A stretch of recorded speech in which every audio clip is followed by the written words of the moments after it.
नमस्कार दोस्तों। आज की कहानी है, जब हम भगवान के दर्शनों को जाते हैं तो क्या भगवान हमें खुद ही वहां आने से रोकते हैं।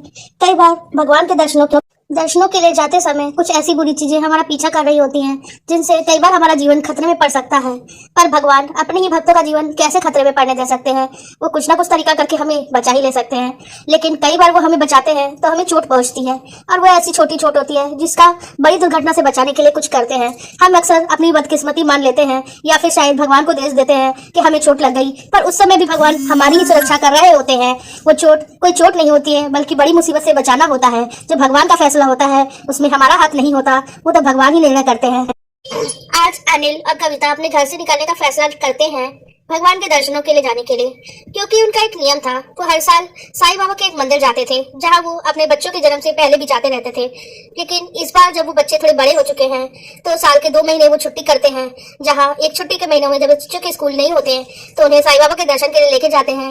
और फिर इस साल के इस महीने में वो दोनों अकेले ही जाते हैं। इस साल बीत रहा था, हर साल भी बच्चों को लेके जाते थे साथ साथ, लेकिन अब बच्चे थोड़े बड़े हो चुके हैं, उन्हें साथ ले जाना संभव नहीं है। इसलिए साल की 2 छुट्टियां की जाती हैं, पर इतने बड़े नहीं हुए हैं कि वो खुद पे निर्भर हो जाए, और इतने भी छोटे नहीं कि एक स्कूटर पे तीनों साथ में बैठ सके और साईं बाबा के दर्शन के लिए जा सके। तो इन लोगों ने तय किया कि साल भर के 2 दिन हम ऐसे बनाते हैं, जब साईं बाबा के दर्शनों को जाएंगे, एक दिन जब हम गाड़ी बुक करके बच्चों के साथ जाएंगे दर्शन करेंगे, और फिर साल का वो दिन जिसमें हम अपनी शादी के समय से ही नियम बांध के रखे हैं, जब हम अकेले भी जाते थे आज भी अकेले जाएंगे। बच्चों को कहते हैं घर संभालना, पर इतना आसान नहीं। बस छोटे बच्चे हो तो कुछ घंटों के लिए ताला बंद करके रख लेना, इंडोर गेम खेल लेना, बच्चे समय गुजार सकते हैं। वो इतने बड़े नहीं कि वो बाहर चले जाए और खुद के सारे काम कर ले, पर इतने छोटे नहीं कि नासमझी के लिए करके किसी के लिए भी दरवाजा खोल दे।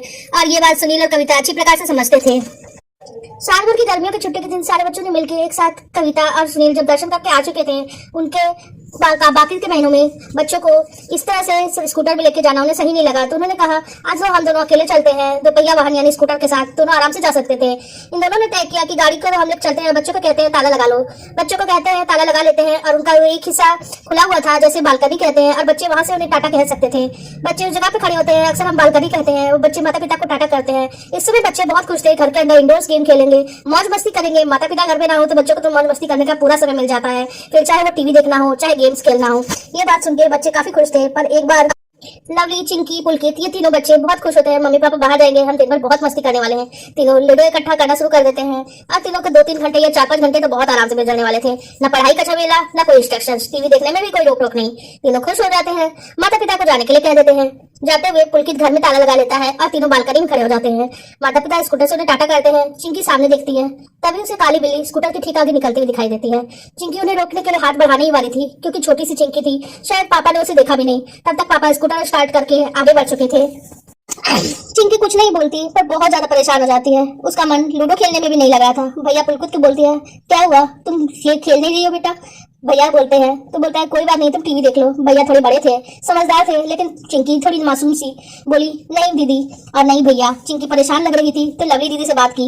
लवली दीदी भी बोली मुझे भी कुछ गलत लग रहा है, कुछ बुरा होने वाला है ऐसा लग रहा है।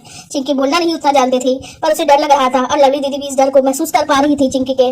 पता नहीं क्यों हर बार तो बाबा के दर्शन के लिए मम्मी पापा जाते ही है स्कूटर से, पर कभी ऐसी फीलिंग नहीं आती थी। पता नहीं क्यों इस साल बहुत डर लग रहा है। सुनकर पुलकित भैया बोलते हैं शायद कुछ गलत हो जाए, पर अगर गलत होने से रोकना है तो हमें भगवान से प्रार्थना करनी होगी, क्योंकि भगवान ही इस चीज को रोक सकते हैं। तीनों बच्चे बोल पड़ते हैं, और साईं बाबा के जो ऊपर के कमरे में एक मंदिर था वहां प्रार्थना करने को जाते हैं। उनके आगे खड़े होते हैं, प्रार्थना करते हैं। जो छोटी सी चिंकी थी वो बुरी तरह से डरी हुई बोलती है, पुलकित भैया मुझे बहुत डर लग रहा है, अगर कुछ ऐसा हो गया तो हम क्या करेंगे? पुलकित भैया कहते हैं डरो मत, कुछ भी बुरा नहीं होगा, हमें भगवान पे विश्वास है, और कुछ भी बुरा होने ही नहीं दे सकते, क्योंकि तुम तो बहुत बहादुर हो, और अगर कुछ बुरा होने तक रहेगा ना तो हम लोग एक दूसरे का हाथ पकड़ लेंगे और कुछ भी बुरा होने ही नहीं देंगे। और तीनों एक दूसरे का हाथ पकड़ के साईं बाबा के मंदिर पहुंच के वहां हाथ जोड़ के ऊपर के कमरे में प्रार्थना करते हैं, उनके माता पिता के लिए भी और खुद के लिए भी। तीनों ही बच्चे थे, और बच्चों की प्रार्थना तो शायद भगवान सबसे जल्दी सुनते हैं। उधर मम्मी पापा यानी सुनील और कविता 1 घंटे की दूरी के करीब थी, जो आधा 1 किलोमीटर दूर ही पड़ता, लेकिन रास्ता काफी टेढ़ा मेढ़ा, घुमावदार और संकरा भी था। ये कोई पहाड़ों का रास्ता नहीं था, हाँ, लेकिन जंगल जरूर थे चारों ओर, और जमीन का जो हिस्सा था जिसपे चल रहे थे वो सड़क काफी संकरी थी। स्कूटर की रफ्तार बहुत धीमी कर रहे थे वो लोग। जहाँ नॉर्मली 40 की स्पीड होती है, वहाँ ये लोग बहुत ही नॉर्मल 20 की स्पीड से भी धीरे चला रहे थे, क्योंकि अंदाजा नहीं था कि कहीं भी अचानक मोड़ आता है और अक्सर बड़ी गाड़ियां आ जाती है। उसको तभी वहाँ पे एसयूवी टाइप की सुनील को सामने से गाड़ी आते हुए दिखाई दी। उन लोगों ने सोचा कि बाएं तरफ का तो रास्ता है, ये थोड़ा चौड़ा दिख रहा है, क्यों ना हम थोड़ा अगर जंगल की तरफ जाए तो गिर भी सकते हैं, इस तरफ से निकालने की कोशिश कर सकते हैं। वो लोग थोड़े बाएं तरफ होने की कोशिश कर ही रहे थे, सोच ही रहे थे कि ठीक सामने ही नहीं एसयूवी इनके आते हुए दिखाई देने लगी। उन्होंने सोचा बाएं तरफ से निकलने की कोशिश करते ही हैं, तभी अचानक से एक बड़ी सी गाय, जिन्हें गाय माता को अक्सर कविता रोटी खिलाती है, वैसी ही दिखाई देने वाली गाय इनके इतने करीब आ गई। ये लोग सोच ही नहीं पाए कि ये क्या हुआ, और अचानक वो गाय ने जोर से टक्कर मार देती है और इनकी गाड़ी जिस तरफ ये जंगल में नहीं जाने का सोचे थे उसी तरफ गिर जाते हैं। ये लोग अभी कुछ समझ पाते हैं, तभी इन्हें कुछ नजर आता है। उधर जो चिंता हो रही थी सुनील और कविता को अपने आप से ज्यादा, गौ माता को कहीं टक्कर ना लग गई हो, कहीं कविता गौ माता को देखने के लिए नजरें उठाती है। जो ऐसा लग रहा था जिन्हें वो रोज रोटी खिलाती है वही अचानक सामने आ गई है, पर काफी देर दूर नजर दौड़ाने पर भी उसे गौ माता नजर ही नहीं आती, जिससे उसकी अभी टक्कर हुई।